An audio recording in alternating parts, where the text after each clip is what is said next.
Hi hello welcome back to simple పొడి talkies YouTube channel. నేనైతే మీకోసం మరొక ఫుడ్ బ్లాగ్తో వచ్చేసాను. ఇక్కడ కనిపిస్తున్నది ఎంతో ఆరోగ్యకరమైన రుచికరమైన సున్నుండలండి. పాతకాలంలో మన బామ్మలు చేసి మనకు పెట్టేవాళ్ళు కదా. అయితే ఇది ఎలా చేసుకోవాలి ఏంటి అనేది ప్రాసెస్ అయితే చూపించేస్తాను చూడండి ఫ్రెండ్స్. ముందుగా అయితే గ్యాస్ స్టవ్ అనేది ఆన్ చేసుకొని మందపాటి బాండలు పెట్టుకొని నేనైతే కప్పు మినప్పప్పు, హాఫ్ కప్పు పొట్టు మినప్పప్పు, అలాగే కొంచెం బియ్యం వేసుకొని ఎర్ర దూరలుగా వేయించేసుకున్నానండి. మంట అనేది సిమ్లో పెట్టుకొని వేయించుకోవాలి ఫ్రెండ్స్, మాడకూడదు. ఈ ప్రాసెస్ చేసినప్పుడు మన గెంటె అనేది తిరుగుతూనే ఉండాలి.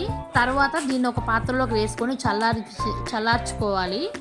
ఇవి బాగా చల్లారిన తర్వాత ఒక మిక్సీ జార్లోకి తీసుకొని గ్రైండ్ చేసుకోవాలి.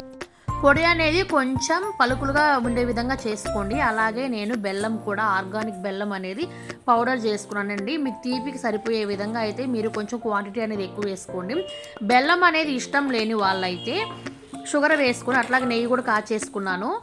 వీడియోలో నేను ఏ విధంగా అయితే చూపిస్తున్నానో అట్లాగే కొంచెం తీసుకొని లడ్డూని కొంచెం ప్రెజర్ ఇచ్చి అంటే గట్టిగా నొక్కుంటూ ఉండలు అనేది చేసేసుకోండి ఫ్రెండ్స్. ఇంతే ఫ్రెండ్స్, సున్నుండలు అనేవి చాలా ఈజీగా అయిపోతాయి. రుచి కూడా చాలా బాగుంటుంది. ఈ వీడియో నచ్చితే లైక్ చేసి షేర్ చేసుకోండి. ఇలాంటి మరికొన్ని ఇంట్రెస్టింగ్ వీడియోస్ అయితే మన ఛానల్లో వచ్చేస్తాయి friends. Thank you for watching.